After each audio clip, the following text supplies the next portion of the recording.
Ibaxé. Ibaxé, ô! Ibaxé, ô, vamos lá, gente. Ibaxé, ô!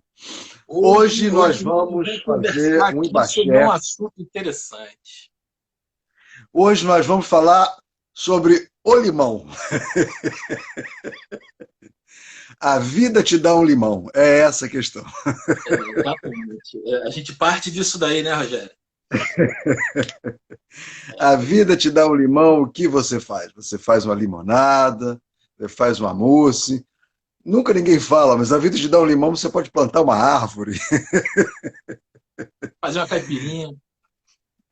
fazer uma caipirinha. Mas é É muito sério. interessante, É, né?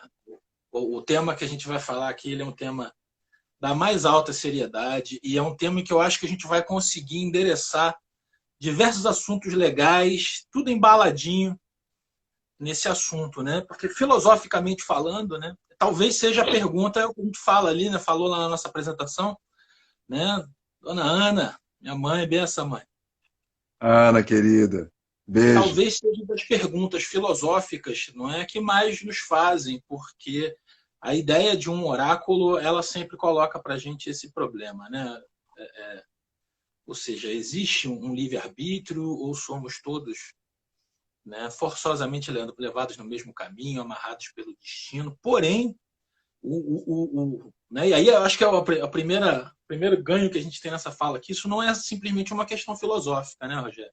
É uma questão que Uhum. dialoga com a forma com que a gente enxerga o mundo, é uma questão central na filosofia de Fá, para a gente entender do que se trata esse mundo que a gente tanto fala, né? Essa literatura, essa mitologia, essa cultura de Ifá, e que não é só algo que está no nível filosófico, no nível metafísico, mas é algo que dialoga com o cotidiano e com a vida das pessoas, né? Sim, e Rodrigo, lembrando que essa conversa que a gente está tendo, ela foi sugerida pela Bia, né, que nos fez uma pergunta sobre a questão do livre-arbítrio e como é que isso pode ser percebido em Fá, como é que a gente pode pensar isso a partir de Fá. E é uma questão extremamente importante, se não central, para a gente ter um pensamento dedicado a Ifá. Lembrando que em Oribobi, é um Odu, Yoribobi, que se diz que aquele que estuda Ifá sem pensar age muito mal. Mas aquele que pensa Ifá sem reflexão age ainda Ainda pior. pior. Por isso é fundamental, e Fá nos ensina que nós precisamos frequentemente pensar a partir de Ifá. Isso é importante, quer dizer, Ifá nos dá muitas coisas, e uma das coisas que Ifá nos oferece é condições de pensamento. Não que Ifá seja uma mera filosofia, é muito mais, a gente já falou sobre isso. Mas Ifá nos oferece muitas condições de pensamento. E quando a questão se coloca sobre o livre-arbítrio, a gente então abre um leque de possibilidades de pensamento muito extenso. Tá? Rodrigo, a gente vai começar por onde? Eu acho que a gente devia começar, Rogério, exatamente definindo os limites da discussão, não é? Ou seja, se a gente Sim. vai falar, né, de uma aparente dualidade ou contradição entre Uhum. a noção de predestinação e a noção de livre-arbítrio, não é? Eu acho que a gente precisava qualificar um pouquinho esses termos para a gente poder, inclusive, saber do que a gente está tratando efetivamente aqui, né? Sim. Porque, sobretudo, tanto o livre-arbítrio quanto a predestinação, não é? E a predestinação, ela nem sempre é um tema nas discussões filosóficas por si, não é? Porque ela vem muito do campo da crença religiosa, não é? Ou seja, tem diversas. A predestinação implica numa explicação do porquê, não é? Ao passo de Uhum. que o livre-arbítrio, ele sim foi tratado por diversos autores na tradição filosófica, Sim. não é? E a gente poderia citar, e a gente tem vasta literatura em cima disso. Então, eu acho que a gente podia tentar endereçar um pouquinho nesse comecinho de fechar. Do que a gente está falando quando a gente fala em livre-arbítrio? Que é uma Sim. preocupação que todo mundo tem, não é? Todo mundo quer poder ter a sua liberdade, e livre-arbítrio logo está associado a uma ideia de liberdade, não é? Eu acho interessante a gente tentar entender isso, porque essa noção ela tem suas histórias, não é? E a gente está, Sim. obviamente, na esteira da história que envolve o pensamento ocidental, o pensamento, né, a filosofia europeia. Quando eu falo da filosofia que fala sobre o livre-arbítrio, estou falando da filosofia europeia, não é? Sim, Aquela que é estudada nas academias e que não necessariamente se trata disso que a gente está falando aqui. Né? Então, por exato. isso é que eu acho legal a gente pegar um pouquinho essa ideia do livre-arbítrio de início para a gente delimitar e É, esclarecer. eu acho que essa questão que você colocou ela é fundamental, Rodrigo. A gente precisa minimamente mapear do que a gente está falando. Inclusive até para dizer, não estamos falando disso, não vamos falar daquilo outro, para delimitar bem o campo de nossa ação. Nós queremos falar sobre a perspectiva a partir de Fá, né, do que a gente entende sobre livre-arbítrio. Porém, quando nós falamos em livre-arbítrio, estamos falando geralmente do quê? Quando falamos de livre-arbítrio, estamos considerando, é claro, uma ideia de liberdade. Tá? Sobre a ideia de liberdade, a gente tem, desde a antiguidade clássica, desde os gregos, há 2.500 anos, uma reflexão sobre o que é ser livre, sobre a liberdade, né, como um conceito geral, e como é que ela se aplica à experiência humana, ou seja, então, como é que nós somos livres, como experimentamos a liberdade. Essa liberdade, ela já foi colocada como uma experiência do homem no coletivo, no homem na polis grega. Isso foi desenvolvido, eu não vamos ficar falando disso não, porque não é interesse, isso foi desenvolvido ao longo dos séculos, diversos autores escreveram sobre isso. Agora, me parece que a gente pode falar que a maneira como geralmente, na maioria das vezes, nós consideramos a ideia de liberdade, ela tem alguma coisa a ver com a ideia de liberdade que começou a ser desenvolvida a partir do século XVII, século XVIII, 1600 e pouco, 1700 e pouco. Essa ideia de liberdade ela começou a ser desenvolvida, aprimorada com autores como Locke, o inglês, o Locke que desenvolveu a ideia de liberdade aplicada particularmente ao relacionamento da vida política. Foi o Locke o Uhum. primeiro a pensar numa ideia de democracia, tá? Que depois foi aplicada pela primeira vez nos Estados Unidos. Antes do Locke, o Spinoza também falou de liberdade. Spinoza é um grande autor, dos maiores de todos os tempos do pensamento filosófico, e o Spinoza falava de liberdade, falava da liberdade como um engano para os homens. Ele falava que a ideia de liberdade que os homens têm, ela, na verdade, é mentirosa. A gente tem uma sensação de liberdade que não se cumpre. Fala, Rodrigo. Ela é algo que é compreendido a partir de um recorte, não é? E que é muito interessante da gente pensar, porque, afinal de contas, do que se trata a liberdade? Porque se a gente pensa na ideia abstrata de liberdade, a gente poderia pensar numa figura, que é o que eu costumo colocar às vezes, que é ter 360 graus de liberdade, ou seja, poder se Aham. dirigir em qualquer sentido possível, sobretudo, né, e aí é que eu acho que é o grande pulo do gato, sobretudo com a isenção de consequências a partir do caminho que se decide escolher. Não é? Então eu costumo fazer uma caricatura disso tudo, que é dizer assim, olha, se eu sou efetivamente livre nessa concepção, o ato de eu decidir voar deveria ser suficiente para com que eu me lançasse no espaço e seguisse voando. Uhum. Não é? A gente entende que o mundo não se dá dessa forma, não é? Ou seja, eu sou livre, eu me considero livre para ir para o alto da minha casa e tomar a decisão de voar e dar o passo e lidar com a gravidade que se impõe logo em seguida, não é, mostrando que não é somente a força da minha decisão que impera no mundo. Então, ou seja, existe uma contingência a qual a gente lida o tempo todo, né? E o Rodrigo está falando isso porque está tirando isso, né, Rodrigo, daquela ideia do Spinoza, da liberdade. O Spinoza ele dava como imagem da liberdade: o homem é tão livre quanto uma pedra lançada no espaço. Exatamente. Então, quando Exatamente. uma pedra é arremessada no espaço, se a gente se colocasse no lugar da pedra, a gente se sentiria livre. Tá? O Spinoza dizia: essa é a sensação de liberdade. No entanto, ela é limitada e condicionada. Limitada porque uma hora a pedra cai, condicionada porque houve uma mão que lançou a pedra. Então, Existe uma para o cobertura. Spinoza, essa ideia de liberdade, ela era falsa, ela é mentirosa. Na verdade, nós não somos livres como imaginamos ser.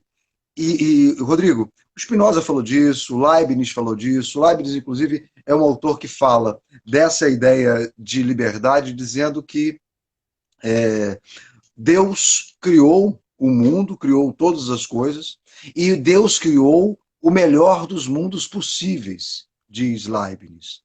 Né? E nós vivemos, já que Deus é um composto de coisas, ele é o melhor e mais acabado composto de coisas boas. Né? E porque Deus é o melhor, a maior síntese de todas as coisas boas reunidas, Deus só pode ter criado um mundo bom. Logo, só pode ter criado um mundo bom, diz o Leibniz. Então, por que nós vivemos o que vivemos? O Leibniz diz, porque o homem escolhe. E quando o homem escolhe, suas escolhas geralmente não são boas, elas não geram felicidade. As escolhas humanas, elas acabam gerando, muitas vezes, gerando infelicidade, tristeza, abatimento. Então, a ideia do Leibniz é nós usufruímos mal nossa liberdade. E por aí vai, nós temos várias ideias de liberdade, aí vem a filosofia iluminista do século XVIII, ela fala sobre uma liberdade que se impõe como o contrário do Estado absolutista, contrário ao rei, que tudo pode, tudo manda. Então a filosofia, ela buscava, a filosofia iluminista do século XVIII, com Rousseau, Diderot, d'Alembert, buscava se colocar contra as imposições de um Estado absolutista, de uma sociedade que já tinha decidido, nasceu nobre, será nobre. Nasceu camponês, coitado, será camponês. E a filosofia iluminista se colocou contra isso. Bom, o que a gente vai assistir é que essa ideia de liberdade ela vai amadurecendo ao longo do século XIX, ao longo do século XX. E nós teremos diversos autores falando sobre isso e tal. Acontece que eu preciso dizer que esses autores que vêm falando de liberdade, pelo menos desde o século XVIII para cá, e só para contextualizar, meu vício de professor de história, finalzinho do século XVIII, a gente teve a Revolução Francesa, a gente teve a independência dos Estados Unidos. Então, tem alguns eventos históricos muito importantes naquela época que pareceram, né, ter criado uma expectativa, uma sensação de liberdade. No entanto, na virada do século XVIII para o século XIX, início de 1800 e pouco, tem um autor brasileiro especializado em escravidão e tráfico negreiro. E ele diz uma coisa maravilhosa no livro dele. Ele diz assim, no início do século XIX, 2% da população global era realmente livre.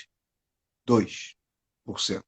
Porque o resto, a população global, a população do mundo todo, era ou escrava, ou serva, ou era operária na Inglaterra, que estava começando a inventar a Revolução Industrial, ou sofria algum tipo de opressão por conta da pobreza. Assim, a absoluta maioria da humanidade não conhecia liberdade, conhecia opressão, ou conhecia ser submisso pela escravidão, ser tornado um objeto de compra e venda, tá? A maioria absoluta. Ele fala disso, ele supõe, não sei como é que ele chega a esse número, mas ele fala em torno de 2% da população mundial era livre. Portanto, a liberdade não era um fato. A liberdade era uma aspiração, era um desejo. Então, quando nós estamos falando de livre-arbítrio, desde o século XVIII, pelo menos, a gente está falando de um desejo de se tornar livre, e não um diálogo sobre a liberdade em que vivemos, porque não vivemos. Então, mesmo que a gente considerasse que toda a história do pensamento, desde os gregos, vem falando de uma liberdade que nunca é absoluta, a liberdade é sempre condicionada, a liberdade ela tem sempre limites. Né? Quando, por exemplo, se fala o homem é livre e tem direitos perante a lei. Sim, perante a lei, é condicionada pela lei. A gente entendeu que isso foi o mais longe que a gente conseguiu chegar para conviver uns com os outros. Beleza. Tá? Só que é condicionado. Uhum. Ah, liberdade de voto. Todos podemos votar. Aqui no Brasil, todos podemos votar a partir dos 16 anos. Ninguém vota aos 15. Aí você vai, bobagem, ninguém vota aos 15. Sim, é condicionado. Tem Ah, não, limite, condicionante, é uma né? contingência. Mas Não eu é? falei muito, Rodrigo, falei muito. Não, e é isso, mas é complicado. E a gente vê na história do Ocidente, né, nascer muito essa ideia de liberdade associada ao indivíduo. O que muitas vezes torna Exato. complexa essa noção, porque a liberdade individual ela é mais contingenciada ainda do que o contingenciamento que o Rogério está se referindo, de ordem Sim. social ou de ordem da própria construção ou da economia mundial. Porque ela parte de parâmetros que são ligados ao desejo pessoal. Né? A gente conversando hoje de manhã, eu falei para ele, a gente tem que ter muito cuidado, porque o opressor se sente livre quando exerce a sua opressão. Sim. Então, assim, a opressão do opressor ela não é liberdade. Então, essa ideia de Aham. liberdade ela é muito complexa e ela está muito ligada também a essa noção de indivíduo, que é uma construção histórica do pensamento ocidental. Isso é Né? fundamental. Deixa eu só ressaltar. Eu não quero te interromper, não. Eu quero ressaltar isso. É uma construção, ou seja, não é um dado, não é uma coisa que existe, isso é uma construção histórica, logo é datado e é ocidental. O Rodrigo falou três coisas muito importantes numa frase curta. É uma construção histórica, datada, tem começo, né? Aí a gente pode identificar esse começo, particularmente do século XVIII, e é ocidental. E aí, Rodrigo, a gente estava conversando mais cedo, é ocidental e olhe lá, é europeia, da Europeia. Europa Ocidental, e a gente ainda pode especificar o caso inglês e francês. Então, quando a gente fala de liberdade, a gente está falando, e de alguns autores alemães, né? Mas a gente está falando de uma liberdade que ela é muito, muito particularizada, tem um nível de especificação sobre de onde vem a ideia de liberdade, a que ela se dirige, com quem ela quer dialogar e qual é o seu propósito, isso é muito específico. Tá? Não podemos falar de liberdade na China, como nós pensamos hoje. Não Não, podemos na pensar modesta em liberdade. liberdade, né? E até hoje, não podemos pensar em liberdade na Rússia. A Rússia, ela. Assim, não sei quando é que a Rússia conseguiu identificar uma ideia de liberdade. A Rússia, ela viveu sempre a ideia de um império. Então, a ideia de liberdade ela é de alguns poucos autores, de alguns poucos países da Europa Ocidental e ponto. E a realidade norte-americana que foi se constituindo como podia. Mas isso que você falou, Rogério, é importante a gente ressaltar, só que a gente, ao dizer isso, a gente não está dizendo que não hajam diferentes noções desse sentimento que a gente está tratando dessa forma ou essa aspiração. Tá? Não, não é uma qualificação da mesma forma com relação à questão, quando a gente fala da questão da sociedade oral. Não é? O fato da Uhum. sociedade oral, a gente não está dizendo isso em detrimento, tá? Pelo fato dela não ter a escrita. Não, não é uma oposição, não é uma exclusão, é uma outra construção, é uma Isso. outra história. Né? Então, isso é muito importante. Mas a gente está fazendo esse preâmbulo todo aqui, e talvez já deva ter ficado patente, não é? Exatamente porque a noção de liberdade, a noção de predestinação, tal como a gente encontra na literatura de Ifá, ela não é essa que a gente Não é essa. costuma buscar quando a gente faz essa pergunta, mas existe predestinação ou a gente tem uma liberdade? Então é importante a gente entender como é construída essa noção de liberdade no pensamento iorubá, na filosofia de Ifá, para com que a gente possa, a partir daí, dizer, olha, o que é predestinação e se efetivamente, tal como nos parece no primeiro olhar, existe uma contradição entre uma coisa e outra. E, Tá? Porque, por Rodrigo, eu exemplo, quero te lembrar uma coisa que você falou hoje cedo, eu quero muito que você fale. Mas é quando você falou de não devemos justificar. Lembra? Que é não, essa questão chave. exatamente. É uma preocupação muito grande, não é? A gente perceber e a gente falar sobre isso e a gente, né, trazer fundamentos para a gente poder falar sobre isso, de que não se procura de forma alguma justificar a filosofia de Ifá, ou a filosofia africana, ou mesmo a filosofia chinesa, qualquer delas, a partir do olhar da filosofia ou do pensamento ocidental, muito pelo contrário. É por isso que é muito importante a gente estabelecer essas linhas para a gente poder dizer, olha, percebe que tem uma narrativa construída, que pode ter milhares de anos, mas ela é uma narrativa, esse pensamento que a gente tem hoje, ele tem uma história? Então, a gente vai contar outra história agora. E Isso é apesar de muito... poderem haver contiguidades, ou seja, noções. Agora eu vou devolver a bola. O Rogério, mais cedo, ele falou, né, que é o intelecto humano em operação e Sim. encontrando elementos que existem no mundo ao redor dele. Então é natural que a gente tenha contiguidades, ou seja, não são consequências. Um povo não pensa aquilo porque o outro povo pensou e a gente justifica a partir do outro. Não é isso. Mas a gente vai encontrar na história da humanidade pontos similares, paralelos, vamos dizer assim, que podem conter alguma sinonímia, ou seja, algo que os relaciona, mas isso não significa que eles têm nenhuma relação de subordinação nem de causalidade. Ou que a gente venha procurar isso. Né? Exato.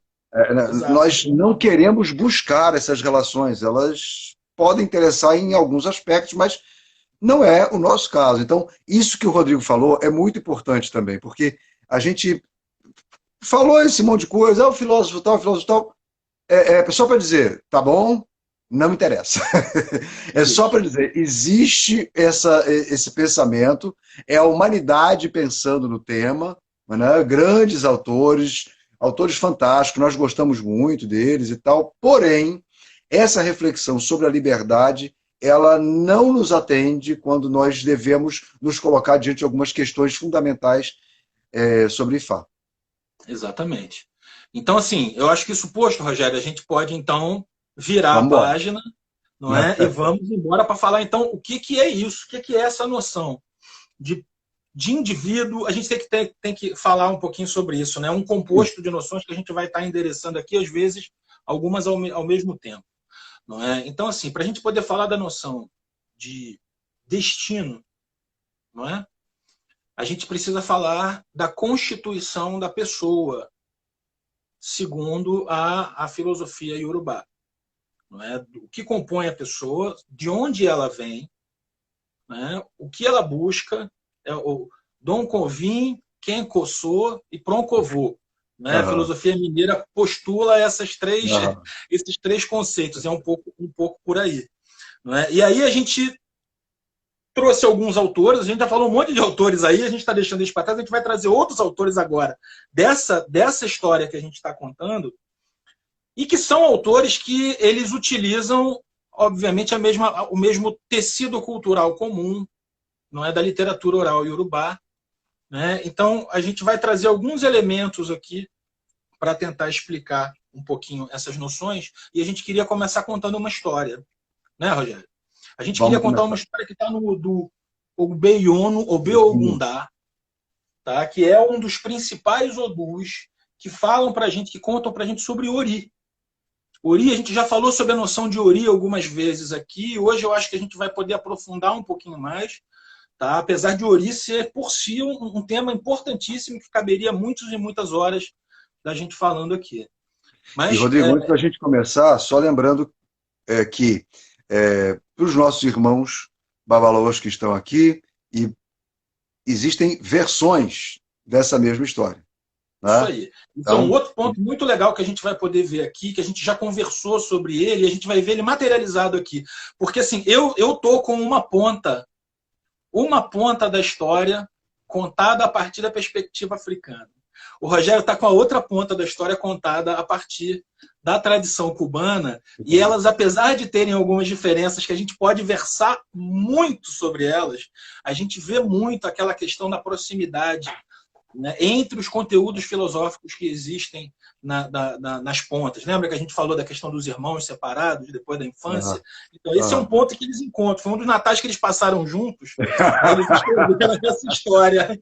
Né? Então, ela conta pra gente, essa história está relatada por Wande Abimbola, que é um autor muito importante, um autor iorubá muito importante, não só da parte acadêmica, mas também na parte religiosa, porque ele carrega um título, não é, de Awixé Abaye. O Awixé Abaye de Ilé-Ifé, da cidade de Ilé-Ifé, é considerado como o porta-voz da tradição de Ifá para o mundo.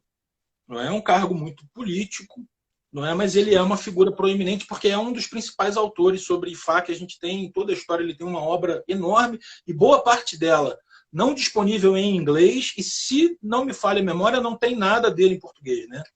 Uhum. Mais ou menos. A não ser aquilo que o Rodrigo Sinotti traduziu e está traduzindo, e contamos que continue a traduzir. Eu também.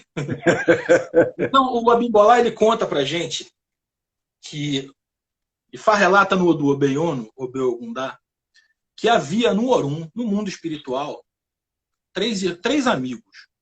Amigos de longa data, né, que realizavam todas as coisas juntos. E um dia eles decidem que querem vir para o Aie, para o mundo material, para poder realizar coisas, né? O mundo material é o campo da realização. Eu costumo dizer que é o mundo de Exu, né? O mercado de Exu, onde o movimento impera, e a gente percebe isso quando a gente olha o mundo, né? Ele está em movimento o tempo todo. Então eles decidem vir para cá e vão encontrar a forma de fazer isso. Então eles, em primeiro lugar, procuram os mais velhos do lugar onde eles moram, não é? E aí já tem uma primeira né, diferença nas narrativas, né, Rogério? Como é que fica na tradição? Na tradição afro-cubana, eles vão pedir conselhos ao Odudua. Odudua. O Dudu é considerado o grande ancestral do povo iorubá, é como se fosse o ancestral maior de todo o povo iorubá. Não é? Na África ele é tido como um herói fundador, em Cuba é um objeto de culto. Não é? Então ele tem muita significância exatamente porque ele representa esse caráter de ancestralidade da terra. Não é? Então a gente tem de um lado o Dudu, do outro lado os mais velhos, né, que na cidade cumprem esse papel. Né? Então, eles são três amigos. Um deles chamado Orixeku, que é filho de Ogum. Outro que se chama Orilemere, que na tradição, na narrativa do Abimbolá, é filho de Ijá. Ijá é uma divindade ligada à guerra também, que a gente não conhece aqui no Brasil. Na tradição afro-cubana, ele é filho de Ossanha, não é isso, Rogério? Eu acho que sim. Ele é filho de Ossanha. E o terceiro, que é Afuapé, que é filho de Orumilá. Então vamos três. Afuapé, que na versão que eu tenho é chamado de Afauaque, né? O que me pareceu interessante, porque Afá é como o Zeuê tem o oráculo. Então poderia ser uma história divina, talvez do Zeuê, quem sabe? E aí a gente podia pensar que Afauaque ou Ifauaque, né? O fato são pequenas mudanças, elas são muito significativas, porque os dois são Ori, né? Os dois primeiros têm o radical Ori no seu nome, não é? E o terceiro pode ter o radical Ifá e está coerente com a narrativa. E ele é filho de Orumilá. Né? E ele é filho de Orumilá, como é a estrutura dos nomes, né, na terra iorubá. Então eles vão para os mais velhos, e os mais velhos dizem para eles assim, ou Odudua, né? Se vocês querem ir para a terra, para o Aie, para o mundo material, vocês devem ir à casa de Ajalá, que é o responsável por moldar os oris, as cabeças, porque vocês não conseguirão viver no Aie se não tiverem uma cabeça que conduza vocês. Então eles decidem ir e dizem, olha, vão direto para lá, escolham a cabeça e vão para a terra. E eles escutam isso e, como são três rapazes que querem ser obedientes, se aplicam no caminho. Percorrendo o caminho, eles escutam Ogum vindo da guerra. Não é? O exército vindo, e o filho de Ogum, Orixeku, fica animado, fica feliz e quer ir tomar a bênção ao pai, e é lembrado pelos seus amigos de que eles tinham sido recomendados a ir direto à casa de Ajalá. O mesmo ocorre com o segundo, quem, sendo filho de Ijá, o filho de Ossan, escuta seu pai chegando, quer ir lá pedir suas bênçãos, e os dois lembram a ele dos conselhos.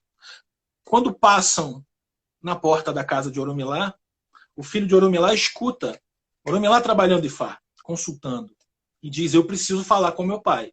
Isso é fantástico. E aí os dois lembram a ele, e dizem, mas eles disseram para a gente ir direto. E ele diz assim, olha só, eu não vou deixar de falar com meu pai. se vocês quiserem ir, vocês podem seguir adiante e eu encontro vocês lá na frente. E aí Afuapé chega à casa de seu pai, Orumilá fica muito feliz de o receber, pergunta o que ele está fazendo ali, e ele conta a sua trajetória. E Orumilá diz, então senta aqui, vamos consultar e ver qual é o ebó que você deve fazer para com que você possa escolher um bom ori, ou para com que você possa adquirir um bom ori. E aí Orumilá marca um ebó para ele, com dinheiro e com sal. E feito o ebó, ele entrega parte desses materiais para o filho, para com que ele leve na jornada e diz, você vai precisar disso no caminho. Né? Uhum. Aí corta, né? A gente volta lá para os dois, apressados, dedicados, comprometidos, são todos os três muito comprometidos.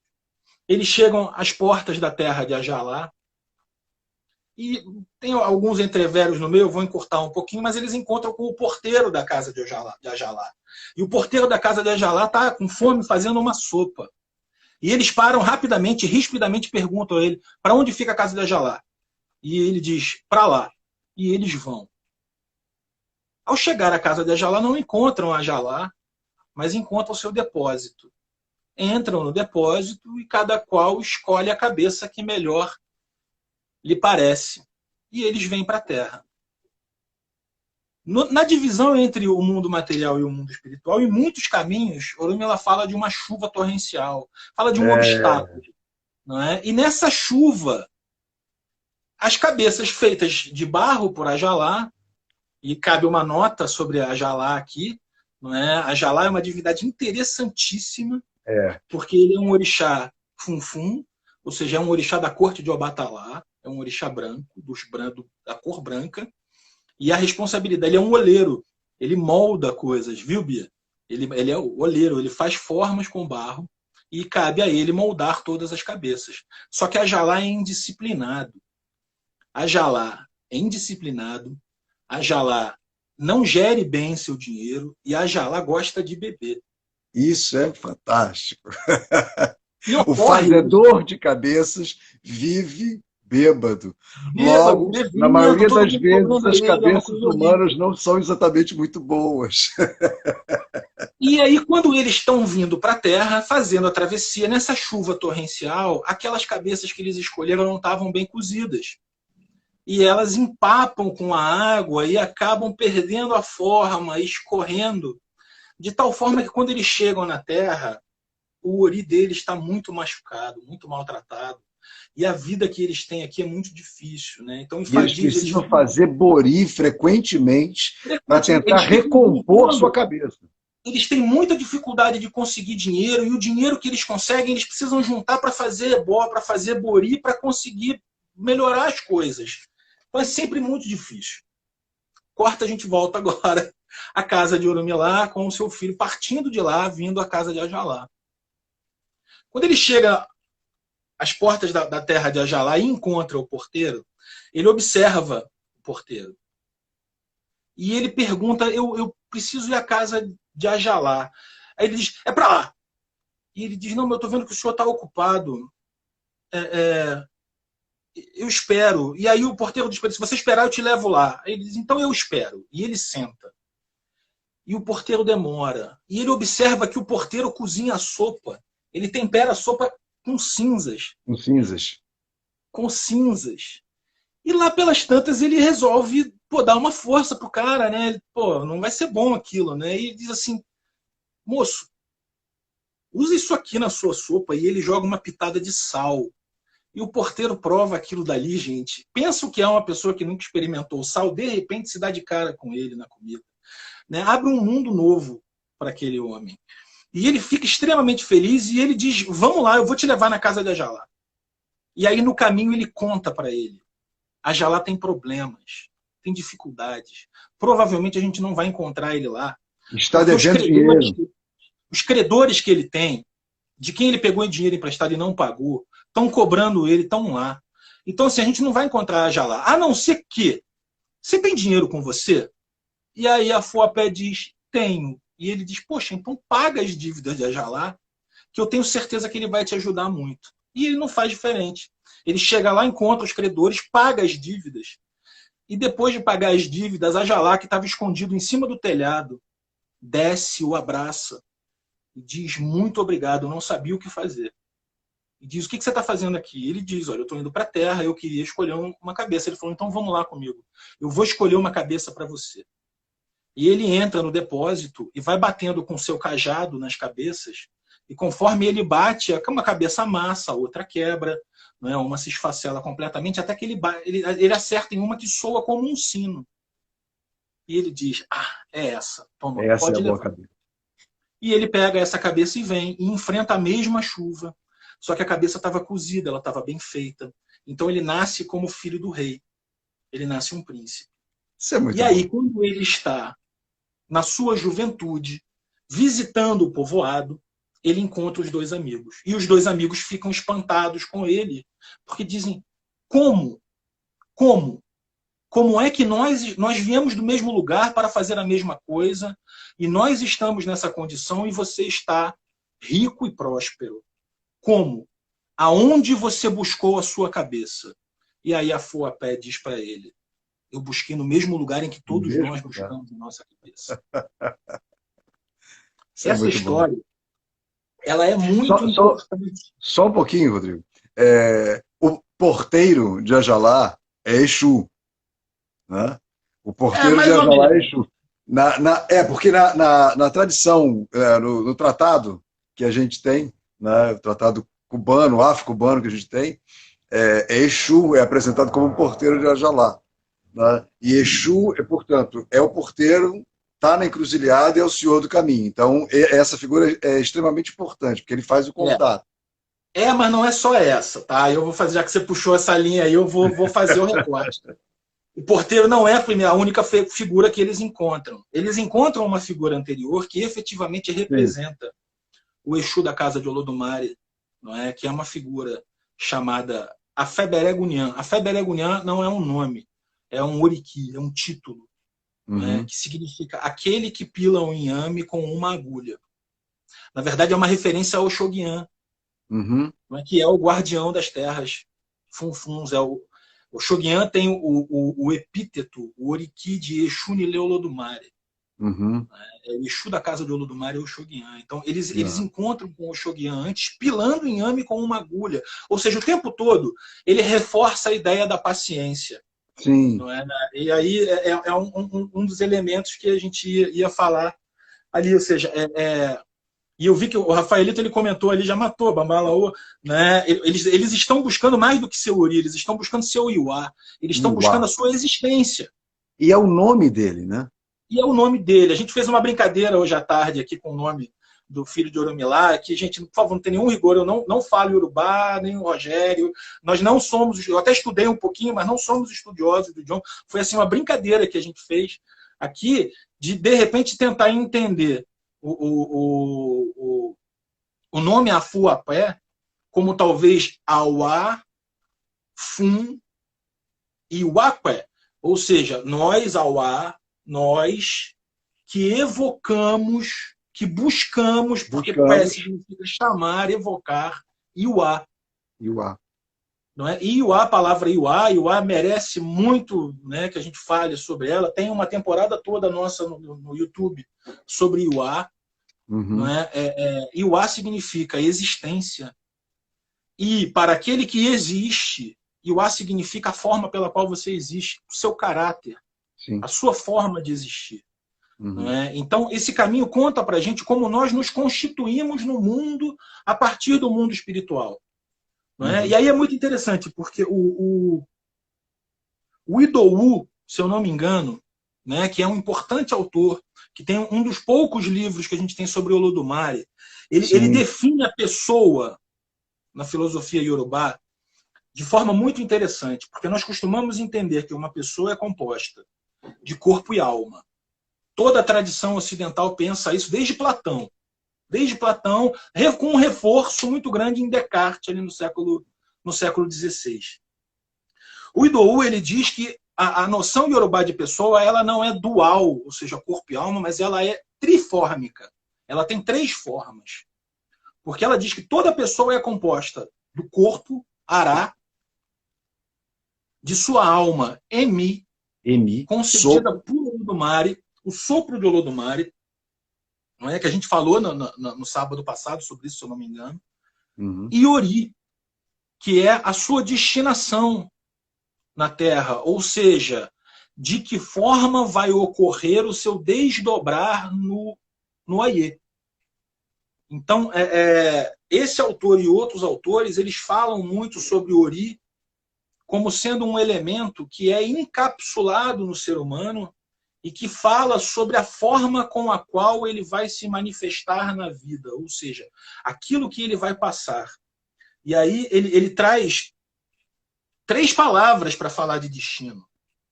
Não é? Ele fala de destino como Ipim, e aí isso está ligado a um dos títulos de Oromilá.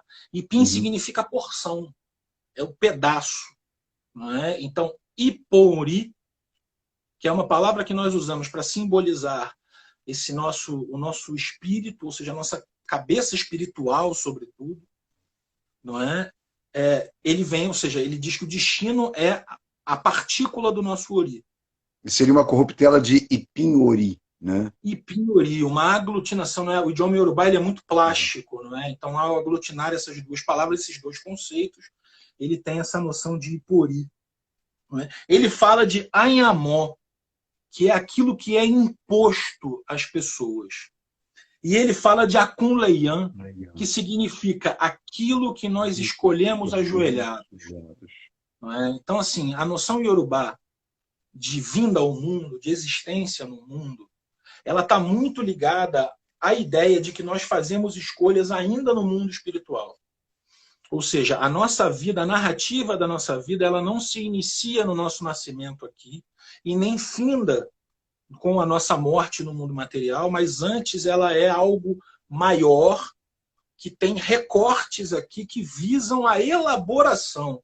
Ou seja, nós escolhemos passar por coisas para com que nós possamos adquirir experiências, para com que nós possamos nos modificar. Modificar no sentido filosófico da palavra, ou seja, nos tornar outros modos de nós mesmos enquanto seres espirituais. Seres cuja essência, a alma, está ligada diretamente a Olodumare. E é muito interessante, né, esse autor, o Kehinde Salami. Né? Salami, não é o Sikiru Salami, que também é um autor muito importante, mora aqui no Brasil, não, é o Yunusa Kehinde Salami. Ele vai colocar para a gente, de forma muito interessante, que a existência ela propõe determinadas contingências. Ou seja, se você está aqui no Aie, você está sob determinadas imposições, determinadas contingências, determinados contextos que colocam para você um campo de possibilidades. E, Rodrigo, o desafio que a gente tem é, desse campo de possibilidades, identificar aquelas que podem permitir a melhora da nossa vida ou o aumento da sinergia com aquilo que a gente veio buscar. Diga, Rogério. Não, eu estava pensando o seguinte, essa questão que a gente está falando, a gente contou a história de Obeiuno, né? Aliás, você contou, eu só fui falando uma coisinha ou outra, mas essa história de Obeiuno, ela é importante por quê? Por que a gente trouxe a história de Obeiuno? Por que a gente agora está falando dessa composição do humano, né? A composição tripartite do humano, que o Idou chama atenção, o Salami, que fala sobre como é que se compõe com o Impim, né? Com o Ayamó e o Akunleian, né? Que seria isso que nós escolhemos de joelhos. Por que a gente está falando isso? Por que a gente está misturando essas informações? Porque a história de Obeiuno, ela fala de escolhas. E, portanto, se estamos falando de escolhas, nós estamos relacionando isso ao tema dessa conversa, que é o livre-arbítrio. Então, bem claramente, o personagem que a gente tem tem 3, pelo menos, formas de chamar, o Afauakwe, né, que é o filho, ou Ifauakwe, que é o filho de Orúmila, ele não cumpre o aconselhamento dos anciãos ou de Odudu, conforme a versão, e vai falar com seu pai. Ou seja, ele decide que naquele momento é melhor não obedecer aos mais velhos e fazer aquilo que sua consciência parecia ser mais ajustado. E ele vai ouvir Orúmila. Ele ouve Orúmila, então cumpre a determinação de Orúmila. A história é muito interessante porque ele tem a possibilidade de escolha lá. Ele escolhe lá. E ele escolhe ouvir Orúmila, ele escolhe a paciência, a serenidade. Então é escolhido para ele a boa cabeça. A cabeça é dada a ele por Ajalá. Os outros dois escolheram. É muito interessante, porque se a gente passar... A contingência se mostra favorável a ele. Se a gente pensar na ideia de livre-arbítrio que costumamos usar, os outros dois que escolheram as suas cabeças por conta própria, os outros dois personagens fizeram suas escolhas livremente. Entraram na casa de Ajalá e pegaram suas cabeças. Eles tiveram arbítrio para isso. Mas a escolha do filho de Orúmila foi ouvir Orúmila e foi escolher a paciência. Então, ele não escolheu sua cabeça. Ele escolheu a paciência, ele escolheu a sabedoria de Orúmila e recebeu a melhor cabeça. Isso é talvez suficiente para a gente falar desta ideia fundamental de livre-arbítrio a partir de Fá, porque o livre-arbítrio de Fá não é o livre-arbítrio que nós costumamos usar. E aí, Rodrigo, eu estou muito preocupado com o horário, porque a gente, como sempre, falando bastante, e a gente já está chegando no final, e eu queria falar uma coisa. As pessoas costumam pensar no livre-arbítrio mais ou menos assim, quando perguntam para a gente. Me corrija se eu estiver errado. Escuta, eu quero saber como é que fica essa história de, tem um Odu, eu vou consultar Ifá, e Ifá me diz, olha, vai por aqui, veste branco, mas eu não quero vestir branco, eu quero vestir colorido, eu não quero ir por ali, quero ir por aqui, então eu não tenho liberdade de escolha? Não se trata disso. Essa é a questão mal colocada. Se a gente for tentar responder se existe ou não livre-arbítrio a partir deste momento em que você chega a Ifá e pergunta, olha, eu quero saber o que eu faço. Ifá diz, bom, então o melhor para você é seguir aqui por esse caminho. Se não, mas esse eu não quero ir pelo outro. Se essa for a condicionante para entender o que é livre-arbítrio, nós não responderemos a pergunta. Nós não chegaremos a bom termo. Porque aí nós temos que recuar para... Por isso que a gente escolheu falar de Obeiuno. Quando a gente pensou nisso, eu ainda comentei com o Rodrigo, e hoje está chovendo, que bom falar de Obeiuno no dia de chuva. Nossa cabeça não vai se desfazer. Na cabeça, né? Nossa cabeça hoje não se desfaz. Mas por que falar de Obeiuno? Porque essa escolha ela foi feita no Orum, antes de chegar aqui no Aie. Foi feito no mundo espiritual ou invisível antes de se materializar. E quando chega aqui, a gente supõe que as escolhas estarão condicionadas por aquela outra. Logo, se alguém chega a Ifá, se alguém se dedica a ouvir Ifá, como o Rodrigo falou, citando uma pessoa que nós conhecemos, se alguém gasta o seu dinheiro com Ifá, faz ebó, né? E um dado momento diz, não, eu não quero isso, eu quero aquilo, essa pessoa fez escolhas erradas. O arbítrio dela foi mal utilizado. Né? A sua liberdade não foi compreendida. Né? A capacidade da escolha não era aquele. Não era aquele.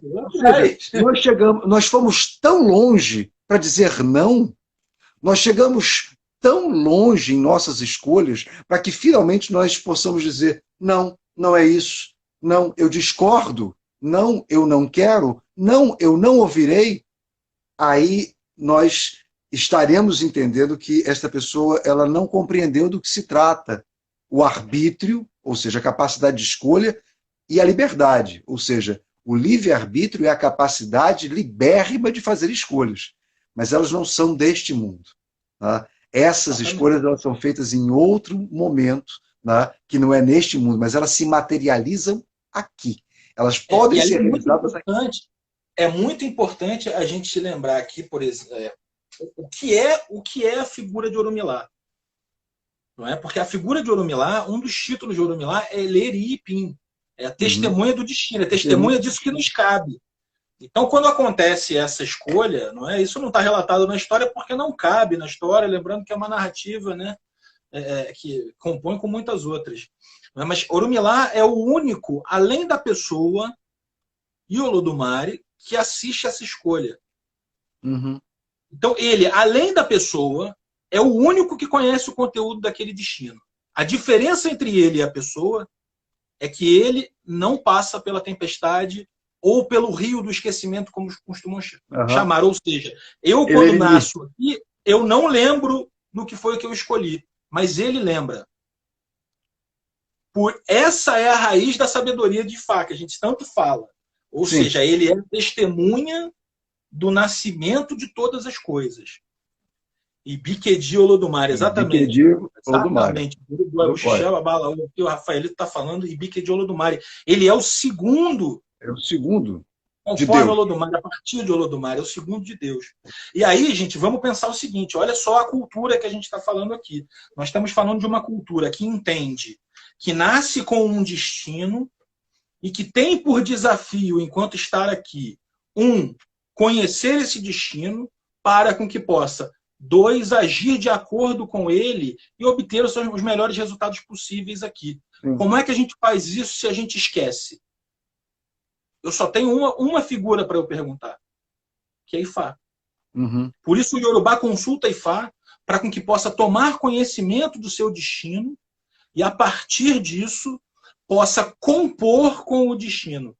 Sim. O Rogério costuma dizer que você queira o que quer o seu destino. Sim. Porque a partir daí nós nos tornamos fortes, e isso não quer dizer que a gente se torna rico, bonito, bem-sucedido. Não, porque o destino de cada um pertence a cada um. Tá? O Abimbolá ele diz isso várias vezes. Nenhum sacerdote, ninguém no Aie é capaz de dizer se uma pessoa escolheu um bom ori ou escolheu um mau ori.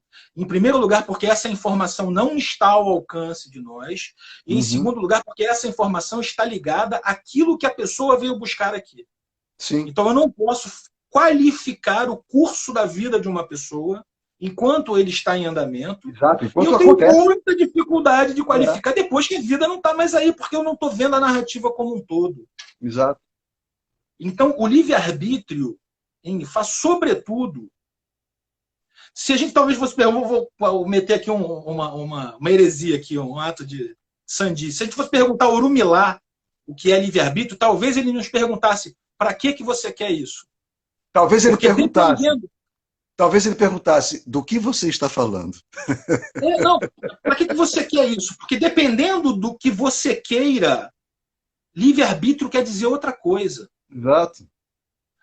Numa ótica orientada por Ifá, livre-arbítrio, o que quer o meu livre-arbítrio? O meu livre-arbítrio quer o sucesso. Ele quer ser bem-sucedido. Orumila, qual caminho eu sigo para com que eu possa realizar ao máximo a minha vida?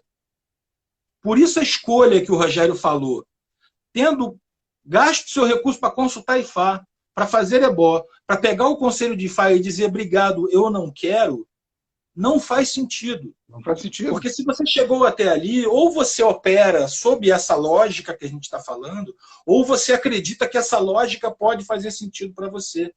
Como é que, diante da perspectiva de obter o sucesso, você não avança? Rodrigo. Então, a questão não é o livre-arbítrio, é a qualidade do arbítrio que é posto ali. Rodrigo, ainda em Yobei-Uno, tem uma das histórias mais bonitas de Ifá, que é aquela que se diz em Yobei-Uno: um homem ofendido desejava vingança. Foi buscar com Orúmila e ele queria vingança contra um inimigo que estava longe. né, numa outra cidade.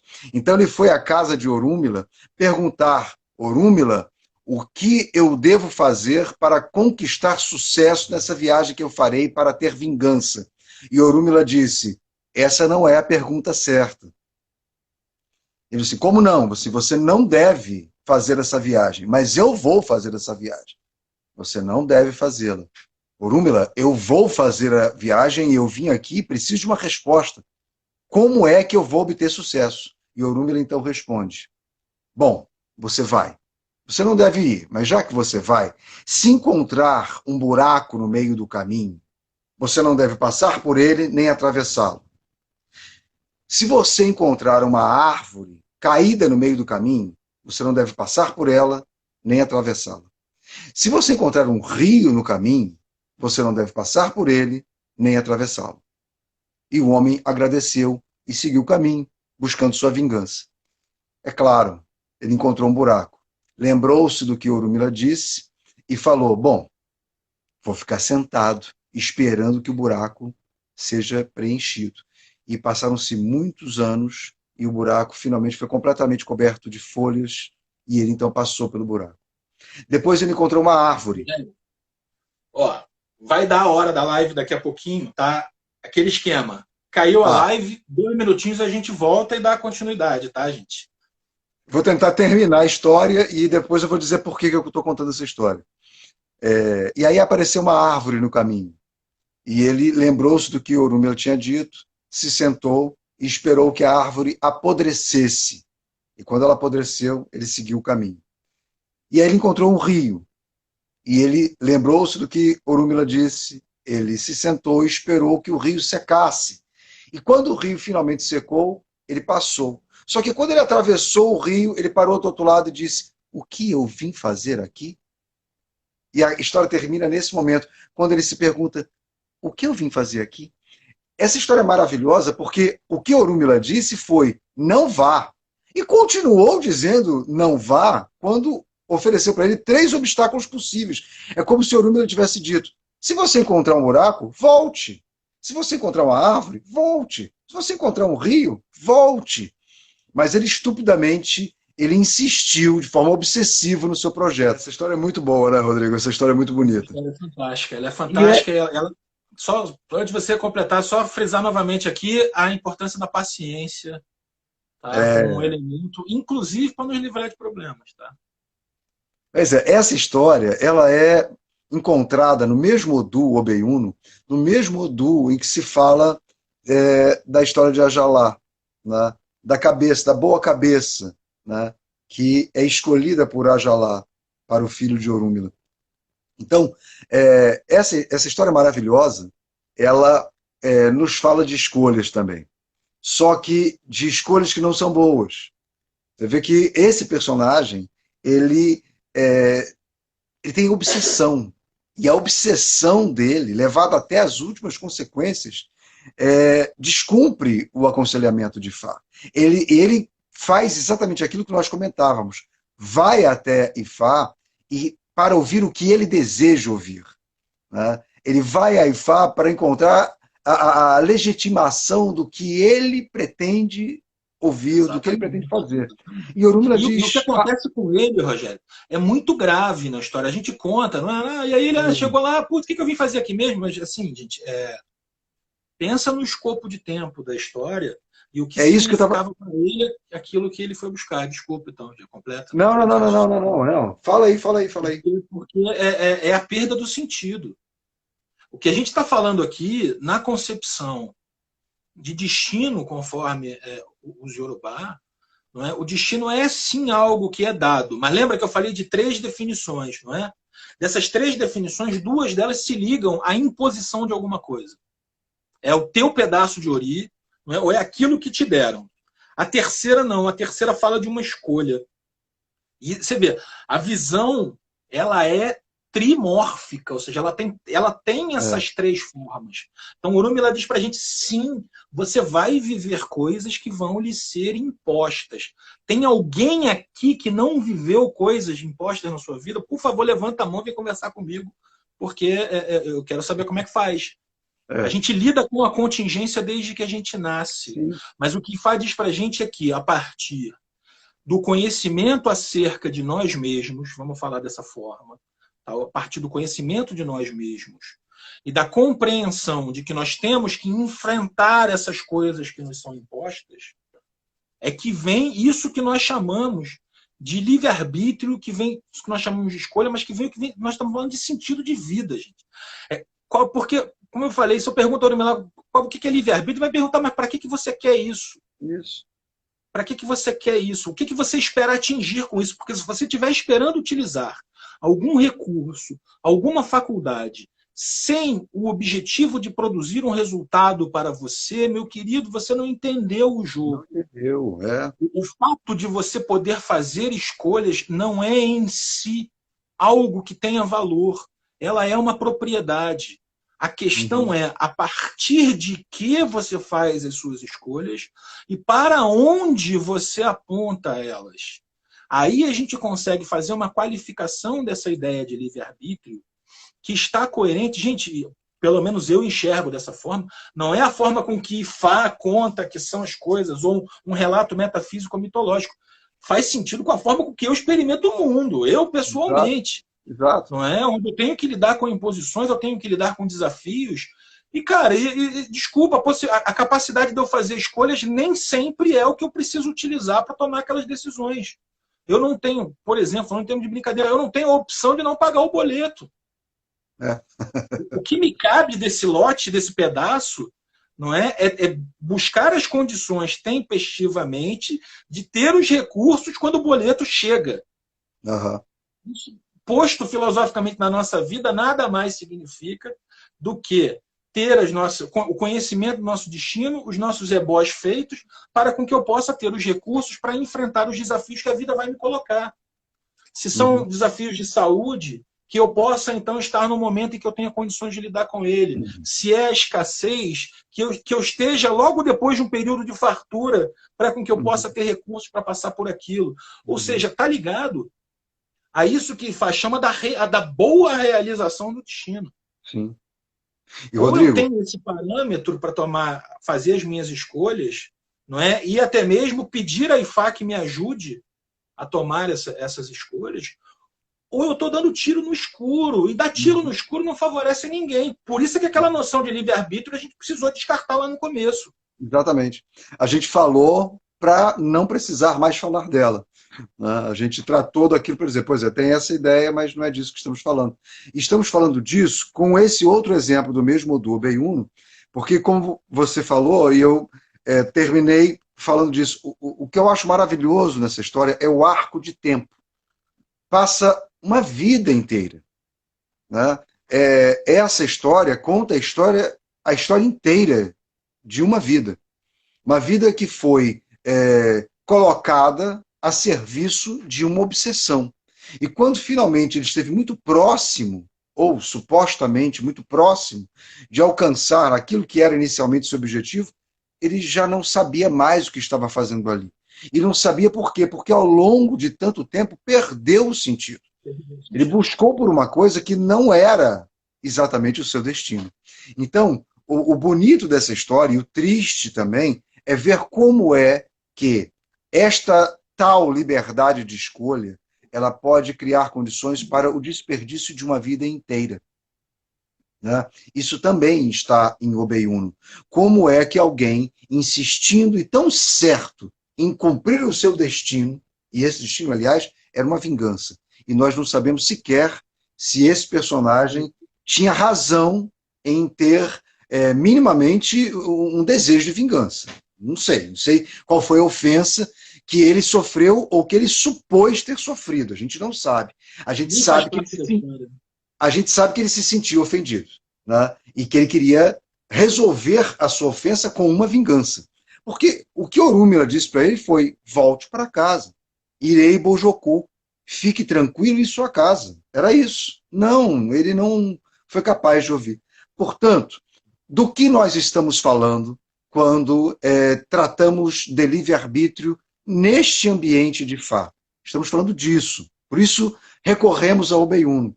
Estamos falando de uma liberdade que tivemos de escolha, porque A Kuan-Yin fala de uma escolha que fazemos de joelhos. Ou seja, é uma escolha humilde, prostrada. É uma escolha que, ao mesmo tempo, é um pedido. Nós pedimos por isso, nós escolhemos uma parcela do nosso destino, porque estamos ajoelhados. Então, quando estamos ajoelhados, fazendo esse pedido, o único que nós podemos fazer, depois disso, não nos cabe dizer que nós temos outras escolhas. A questão é outra. Aí a questão passa a ser outra. A questão é como é que eu encontro esse conhecimento que eu perdi, que me permite realizar aquilo que eu vim fazer aqui. E aí, Rodrigo, Fá dá a solução para isso. E Fá fala da solução para isso em Ogum da Eje, um dos 16 Odus principais, Ogum da Meiji, né? Ali bem no meio dos Odus, não é? É o outro Odu que fala muito sobre a questão da escolha, que fala muito sobre a questão de Ori. E esse Odu tem uma história que eu costumo contar sempre um pedacinho dela, e que eu queria tentar brevemente contar ela toda, porque é muito importante para a gente poder entender esse contexto. Que diz o seguinte, diz que certa vez Orunmilá reuniu seus aprendizes e lançou um desafio para eles. Essa história ela é conhecida no Brasil. Tá? Lança um desafio. Ele pergunta assim, qual divindade é capaz de acompanhar o seu filho numa jornada até o fim do mundo? E aí eles começam a tentar acertar. De início, cada um puxa a sardinha para sua brasa, é óbvio, né? Então o Babalaô de Exu levanta a mão e diz assim, Babá, por favor, quem acompanha todos nós o tempo todo é Exu. E aí Orunmilá dá um sorriso e diz assim, mas Exu, pensa comigo, vocês vão andar pelo mundo todo. Quando vocês passarem por Queto, cidade de Exu, o que vai acontecer? Pô, vão dar uma festa para ele, né? Ele vai aparecer lá, vão dar uma festa para ele, vai se fartar. E depois de se fartar, o que ele vai fazer? Ele vai dormir. Falou, então não vai poder te acompanhar. E aí ele diz, caramba, é verdade. Aí vai o outro, ele diz que é Ogum. E em cada um deles ele vai dizendo, olha, mas quando ele passar na sua cidade de origem e fizerem a festa, o que ele vai fazer depois? Ele vai dormir, falou, então não vai poder te acompanhar. Aí um espertinho, e é esse o pedaço que eu costumo contar sempre, um espertinho levanta a mão e diz assim, eu sei, é você, Orunmilá. Você acompanha a gente o tempo todo. E aí Orunmilá ri e diz assim, não, eu não acompanho, porque eu sou o oráculo. Eu sou o oráculo. Não cabe a mim fazer isso, porque não cabe a mim falar as coisas claramente. Se você tiver uma cobra no fundo do seu terreno, eu jamais vou dizer para você que tem uma cobra. Eu vou dizer para você não ir no fundo do seu terreno. Eu vou dizer para você não ficar brincando lá à noite. Mas eu não vou te dizer que tem uma cobra, então não posso ser eu. E aí eles dizem, então eu não sei quem é. E aí ele diz, é Ori. Ori é o único que pode nos acompanhar, seja qual for o caminho que o nosso destino nos levar. Sim. Então Orunmilá diz para a gente o seguinte, é fútil tentar buscar a qualificação do seu Ori. Eu tenho um bom Ori ou eu tenho um mau Ori. Você tem o seu Ori. E o seu Ori contém a vida que você desejou, que você escolheu viver aqui. Abrace ele. A saída não é por fora. A saída é por dentro. Porque é a partir dessa noção, desse conhecimento e dessa inteligência que é possível ser utilizada, que nós podemos aplicar isso que é chamado o livre-arbítrio ou a capacidade de fazer escolhas de forma favorável para nós. A questão não é se a gente tem ou não tem a capacidade de fazer escolhas, ou se essas escolhas elas nascem na gente ou se elas são contingenciadas a partir de uma história. Essa pergunta não se aplica. A pergunta que se aplica é qual a escolha que eu devo fazer? Qual a escolha que eu... Qual é o meu caminho? O que eu tenho comigo no meu Ori e de que forma eu vou viver isso? E, Rodrigo, eu sempre falo que a gente não escolhe as escolhas. Escolher escolha é fácil, né? A gente escolhe as renúncias. Então, o difícil de fazer a escolha não é escolher a escolha, é escolher a renúncia. E quando eu estou falando isso, eu não estou sendo redundante nem infantil. Eu estou dizendo, se, o exemplo básico, né, alguém vira-se para nós e diz, olha, você pode ter de sobremesa sorvete de flocos, torta alemã, mousse de chocolate, pode ter, sei lá, canjica branca, arroz doce, escolhe. E aí você escolhe a escolha. Você diz, eu quero tudo. E aí você come um pedacinho de cada coisa. Então você escolhe a escolha. É fácil escolher a escolha. Aí você dirá, bom, então... E sem prejuízo. Você vai comer tudo, não estou falando de ter digestão na metáfora, não. Você vai comer um pedacinho de cada coisa. Mas escolher é renunciar. Quando eu digo, hoje eu vou comer canjica branca. Poxa, mas você gosta tanto de mousse de chocolate? Eu amo mousse de chocolate, mas hoje eu escolho comer canjica branca. Então, nós escolhemos as renúncias. Quando eu escolho a canjica branca, eu digo, eu não vou comer a mousse de chocolate. Eu não vou comer o sorvete de flocos. Eu não... Escolher é muito difícil. Então, ter o arbítrio da escolha, né? Aliás, desculpe, ter o arbítrio, ter a liberdade do arbítrio, né? Poder fazer escolhas, é sempre muito difícil. E é por isso que nós, que temos Odu e temos o acompanhamento de Orúmila, nós precisamos o tempo todo ter a ausculta do nosso Odu, né? E precisamos o tempo todo regular nossas escolhas, nosso pensamento, por aquilo que Orúmila nos diz. Porque se eu cheguei tão longe e eu conheço o meu Odu, eu não posso mais, já não me cabe mais duvidar. Já não me cabe mais discutir. Agora eu tenho que fazer escolhas conforme aquelas que já foram feitas, né? E eu preciso, então, renunciar àquilo que... E eu queria falar uma última coisa, Rodrigo, que me parece ser importante, que é a seguinte, tudo parece possível. Na vida de nós humanos, nós temos geralmente a impressão, pelo menos nessa segunda metade do século XX para cá, a gente foi estimulado a pensar conforme novos critérios de liberdade, liberdade social, inúmeras possibilidades. A gente tem muita crença e muita insistência em acreditar no indivíduo, na liberdade do indivíduo. A gente é bombardeado pela cultura norte-americana, e a cultura norte-americana reforça a ideia do indivíduo que luta contra o seu destino e obtém sucesso. Nós não lutamos contra o nosso destino, nós lutamos desesperadamente por nosso destino. Eu luto pelo meu destino, eu quero o meu destino, eu preciso ser amigo do meu destino. Então, se a gente entende dessa forma, eu preciso pensar o seguinte, essa ideia de que temos todas as possibilidades como disponíveis, ela é mentira. Nós não temos. Nunca tivemos. Ninguém na história da humanidade. Então, e eu não estou falando que o escravo não pode ser rei ou que o rei não pode ser escravo. Eu estou dizendo, não, nós temos algumas condicionantes que definem nossa existência. Por exemplo, eu nasci.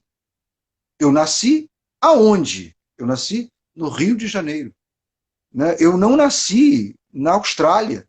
Eu não sou da Papua Nova Guiné. Então, eu tenho uma condicionante e, a partir dali, eu falo um idioma, eu tenho um ambiente cultural, eu tenho um ambiente social, um recorte socioeconômico. Isso tudo me cria como uma parcela. Eu não tenho todas as escolhas, eu não posso ter todas as escolhas. O seu limite, a tua parcela. E aí, quando a gente fala... Exato. E quando a gente fala de Odu, Odu também parece ser grande demais, a ponto de parecer ser infinito. E não é. Talvez o primeiro ensinamento que a gente devesse ter de Odu é vasto, é enorme. Alguns Odus nós conhecemos até mais de 100 histórias, temos acesso a mais de 100 histórias. Parece infinito, mas é mentira. Não é. Tem a limitação. Foi aquilo que eu mencionei. Eu vi na semana passada de um obá cubano na casa de André, né? Nosso irmão, o obá falando assim, Ifá é como o deserto. E ele deu aquela pausa. Eu estou me repetindo, eu falei semana passada, ele disse, é como o deserto, porque Ifá parece ser infinito, como as areias do deserto. Aí você para e diz, gente, que imagem espetacular, né? Cada pequeno grão de areia é uma coisa pequenininha, uma parte, um ipim do que é, mas é finito, tem limitação, principalmente para nós seres humanos. Então, a partir daí, né, a gente pode pensar, bom, do que estamos falando quando mencionamos livre-arbítrio, né? Até porque, Rogério, e acho que para a gente poder fechar aqui e falar um pouquinho sobre semana que vem, né? lembrar sempre Hiroshima, né? Que diz que a eternidade é maior do que o Sim, destino. isso é muito bonito. Hiroshima Koemi. E, A e, se eternidade a é gente, e, se maior a do que o gente, destino.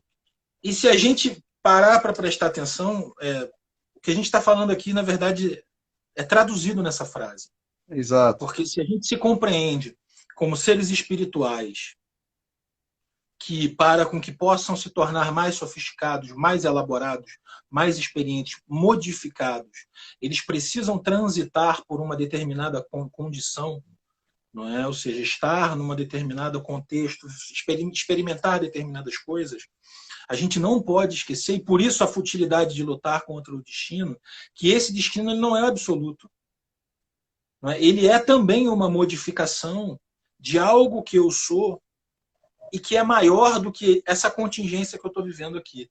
Uhum. Então, eu estou nascido no Rio de Janeiro, eu estou falante de português, eu estou passando por determinadas situações, eu tenho uma determinada constituição corporal, uma determinada situação financeira, uma determinada condição de saúde que está de acordo com aquilo que me foi dado e que foi escolhido para com que eu vivesse assim, aqui. Então, do momento em que há essa compreensão, e talvez isso daí, a gente falando isso daí, a gente possa, inclusive, estar dando uma definição de vida religiosa sobre o aspecto Sim. do Yorubá, não é? É um total desperdício eu não partir daquilo que eu tenho, ao invés de lutar contra aquilo que eu tenho. Uhum. Não é? Até porque, como a gente, fechar como a gente começou, não é? Frequentemente a questão acerca do livre-arbítrio ela é mal colocada. Né? Então, assim, eu acho que a gente fecha aqui tendo conseguido traduzir a pergunta, responder a pergunta, é uma contradição? A predestinação e o livre-arbítrio?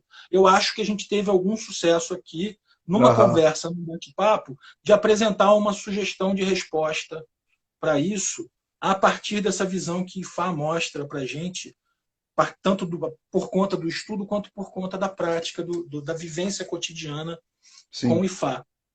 Né? Então, a gente tem que buscar não sair do nosso lugar, mas entender o nosso lugar, para com que aí sim a gente possa fazer as escolhas necessárias para com que a gente percorra esse destino que a gente se determinou aqui. Uhum. Porque a gente não sabe de que forma esse destino dialoga com a nossa eternidade. Porque Uhum. quando o Ifá ensina para a gente que nós temos uma partícula que é dada por Olodumare, ele está falando da nossa eternidade, apesar dessa partícula se representar no mundo material pela primeira coisa que se extingue na gente, Uhum. quando a gente deixa esse mundo que é a respiração. A nossa alma, ela é simbolizada pela nossa respiração. O Ah. Emi, que Emi. o Olodumare insufla na gente, ele é representado pela nossa respiração. Então, a primeira coisa que abandona a gente no Aie é exatamente aquela coisa que jamais abandona a gente em toda a eternidade, que é fazer parte do mundo espiritual. Ou seja, Aham. ter uma partícula nossa que permanece e que se elabora. Se elabora. Uhum. Tá? Essa é uma noção, Rogério, eu não vou discorrer sobre isso, mas o pessoal que tiver aí, que for de outras tradições afrodescendentes, eu sugiro que se olhem nas suas culturas, nas suas linhas, nas suas filosofias, para ver se não vão encontrar esse mesmo aspecto, Sim. É. esse mesmo diálogo entre a contingência do mundo material, a eternidade do mundo espiritual e a nossa trajetória nisso daí. É. A, a, eu esqueci agora quem. A Dina pediu para que você repetisse. Então, o que o Rodrigo falou, Dina, foi de um Odu, é um provérbio de um Odu que diz, Irosso Uncoemi, o nome do Odu, e que se diz que a eternidade é mais antiga que a existência, do que o destino, perdão. Ou seja, a eternidade é isso, a eternidade, né? E nós temos uma alma eterna, nós temos uma vida eterna e nós temos destinos, né? Então nós temos alguma coisa que é maior e é disso que o Rodrigo estava falando agora. Exatamente. Maravilha. E semana que vem, Rodrigo? Semana que vem, Rogério, eu acho assim, a gente tá pegando assuntos aqui que são inerentes e até polêmicos, né? Sobre as tradições, a nossa tradição de Fá. Né? E um outro assunto que eu acho muito interessante, que eu sei que você também está aí laborando em cima dele e tal, é a noção do sincretismo. Sim, A eu gente acho que é falou um muito pouco sobre importante a gente falar sincretismo na sobre isso. semana passada, e assim como o livre-arbítrio, né, eu acho que a gente precisa esclarecer um pouco melhor o que a gente fala quando a gente está falando de sincretismo e o que isso representa em todo esse arcabouço da religião de orixá, da tradição de orixá no Atlântico. Porque não é algo que está constrito às Américas. Por exemplo, a gente enxerga, evidentemente, né, o sincretismo no Brasil, a gente enxerga ele em Cuba, a gente enxerga nas Américas todas. As Américas todas passaram por um processo de alguma associação entre figuras religiosas de um lado e de outro, e tudo mais, mas sincretismo não é só isso. Não é? E é um tema muito interessante que está sempre aqui nas nossas conversas, e era legal a gente trazer, né? Eu quero muito falar disso. Eu acho que a gente pode, na semana que vem, falar de sincretismo, porque é um tema que tem seu tanto de polêmico, mas e que é fundamental a gente entender essas polêmicas. E eu acho que é importante a gente tentar definir mais ou menos assim, saber do que a gente está falando quando tratamos do sincretismo, quando a gente pensa alguma coisa desse sentido. Tá? Então é isso, Rodrigo. Então é isso, gente. Ibaxé. Muito Ibaxé, obrigado. Curte a nossa live, compartilha com o pessoal, tá? Não deixe de visitar lá o nosso canal no YouTube. Tá? Nossas temporadas estão organizadinhas, tá bonitinho, não perde a gente não, tá? Vai sair coisa mais essa semana aí no nosso canalzinho. É isso Beleza, aí. gente? A Gente, gente se vê no sábado aí. Um obrigado, abração. obrigado por todos. Tchau, tchau, gente. Valeu.